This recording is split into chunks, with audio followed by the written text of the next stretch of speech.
पीछे की जगह कुछ खाली है, जब तक वो पूर्ण नहीं हो जाती थोड़ा ये गरीबी बोलने दो, ठीक है।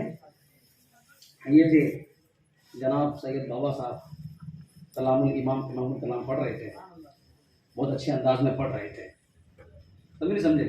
जब ये पढ़ रहे थे तो मेरे जहन में एक मसला चल रहा था, वो हज़रत मूसा अलैहिस्सलाम का। जब उनके पास खाना ख़त्म हो गया था तो उन्होंने ना अल्लाह के हुजूर में अर्ज़ किया था, या अल्लाह मेरे और मेरे सहाबा भूखे हैं, खाना चाहिए। तो कुरान में यकीनन वो एक आयत है, वइज़ क़ुल्तुम या मूसा लन नस्बिर अला तआमिन वाहिदिन फदअ लना रब्बका युख़रिज लना मिम्मा तुंबितुल अर्दु मिन बक़लिहा व क़ित्ताइहा व फ़ूमिहा व अदसिहा व बसलिहा। अगर मैं इसको क़िरत से पढ़ता तो पहले ही लफ्ज़ भूल जाता। ये ऐसा मामला होता है, ये जो क़िरात होती है ना तो देख के पढ़ा जाता है, छोटे छोटे उसमें भी गलती हो जाती है, कभी देख के पढ़ना ही बेहतर है। तो इसका तर्जुमा कुछ यूँ समझ लीजिए, इसका खुलासा समझ लीजिए कि अल्लाह तबारक व तआला ने आसमान से खाने उतारे हज़रत मूसा अलैहिस्सलाम के लिए, और उसमें कुछ पके हुए भी थे और कुछ कच्चे भी थे, समझे। मिन बसलिहा व क़िस्साइहा व फ़ूमिहा व अदसिहा व बसलिहा। साग, साग तो भाजी, ककड़ी, कंकड़ी जिसको हम लोग बोलते हैं, यूपी में खीरा भी बोलते हैं उसको, मसूर की दाल और प्याज, समझे। प्याज के आप बहुत बड़े आशिक हैं, कहीं भी होटल में जाते हैं चपाती लेकर लोग प्याज लाओ, समझे। पहले ही बता, पहले ही सब कुछ ठीक किया करो, जब बोलने लगे तो मत क्या करो गड़बड़ी, समझे समझे। प्याज का जिक्र भी कुरान में है। बहरहाल तो अल्लाह तबारक व तआला ने हजरत मूसा के लिए खाना उतारा, समझे। किताबों में हदीसों में बेशुमार जगह पर आता है कि कुछ कच्चे भी खाने आए थे, कुछ पके पकाए भी आए। कहां से आए थे? जन्नत से आए थे, समझे। ये अल्लाह का एहसान है हजरत मूसा और उनके हवारियों पर। लेकिन मैं ये लफ्ज क्यों कहना चाहता हूं, ये मैं बताना चाहता हूं आप लोगों को कि हजरत मूसा को खाना मिल गया, समझे नहीं समझे। कच्चा भी मिला, पक्का भी मिला, प्याज, खीरा, साग, ककड़ी सब मिला, लेकिन ये बताओ ये सब पैदा कब हुए? मैं यही बोलना चाह रहा था यही मैं बोलना चाह रहा था, ये सब पैदा कब हुए? ये सब हमारे नबी के सदक़े में पैदा हुए। जुमा की अफज़लियत जानते हो ना,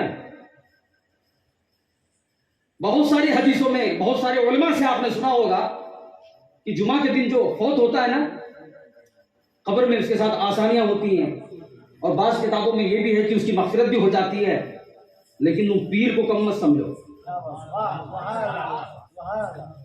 जैसे किताबों में आता है अल्लाह तबारक व तआला ने ये जितनी भी खुर्द और नोश की चीजें हैं आसमान से पीर के दिन उतारा। यही तक बात खत्म नहीं है, हमारे नबी जब हिजरत करते हैं मक्के से, वो दिन भी पीर था। जब मदीना पहुंचते हैं वो दिन भी पीर था।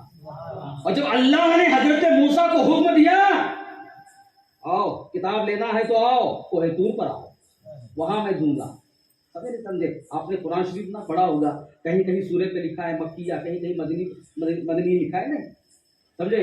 अल्लाह के प्यारे रसूल कुरान लेने जाते नहीं थे। अल्लाह ने फरमाया, ऐ महबूब तुम्हें जाने की जरूरत नहीं है, जहां तुम हो वहां कुरान आएगा। तुम आसमान में, कुरान के आसमान में आएगा, तुम जमीन में किसी भी खित्ते पे रहो, उस खित्ते में कुरान आएगा। मक्का चले जाओ मक्के में, मदीने में चले जाओ मदीने में कुरान। अब अल्लाह कुरान दे रहा।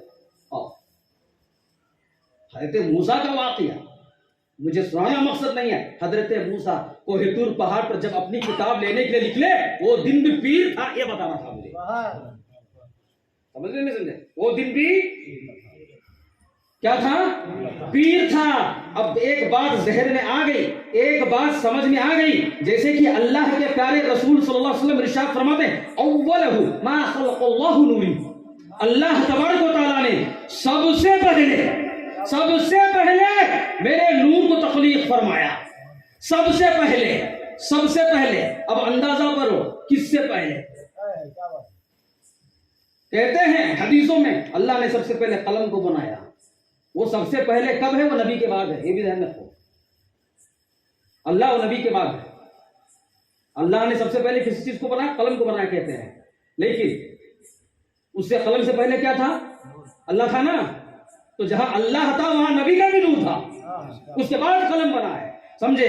अब खुलासा ये है, मैं कहना ये चाहता हूँ, अल्लाह के प्यारे रसूल इरशाद फरमाते हैं, अल्लाह तबारक व तआला ने सारी कायनात से पहले मुझको पैदा फरमाया है। ये बर्क व समर से पहले, शजर व हजर से पहले, जन्नत व दोज़ख से पहले, ये खुर्द व नुश के इशा से पहले, हर चीज से पहले मुझे पैदा फरमाया। और नबी फरमाते हैं, अगर अल्लाह ताला मुझे पैदा ना फरमाता तो अपने रब होने का भी ऐलान ना फरमाता, अपने रब होने का ऐलान न फरमाता। और अल्लाह के प्यारे नबी करीम सल्लल्लाहु अलैहि वसल्लम की जात पर कुर्बान जाइए और उस दिन पर भी कुर्बान जाइए जिस दिन आप पैदा हुए, जिसको हम पीर कहते हैं। जब अल्लाह अपनी रुबूबियत का ऐलान फरमाता है, वो दिन भी पीर का दिन होता है। क्या होता है? तो आपने जुमा के बारे में सुना होगा ना, ये फजीलत है, वो फजीलत है, नहीं है ना? और वाकई में है भी। अगर फायदा नहीं उठाते यही मसला है, फायदा नहीं उठाते यही मसला है। समझे? तो जुमा की बहुत फजीलतें हैं, तो पीर की भी बहुत फजीलतें हैं। जुमा की फजीलतों में क्या है कि अल्लाह ताला उसके गुनाहों को माफ फरमा देगा, उसको जन्नत में दाखिल फरमा देगा। लेकिन कुर्बान जाओ अल्लाह के प्यारे रसूल पर, अल्लाह के प्यारे रसूल की हदीस पर।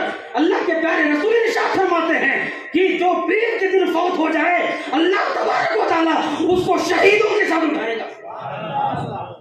किसके साथ उठाएगा? शहीदों के साथ उठाएगा। तो ये पीर का मकाम है। समझे? हम जिंदगी में दो पीर को देखते हैं, एक जो हमारे सामने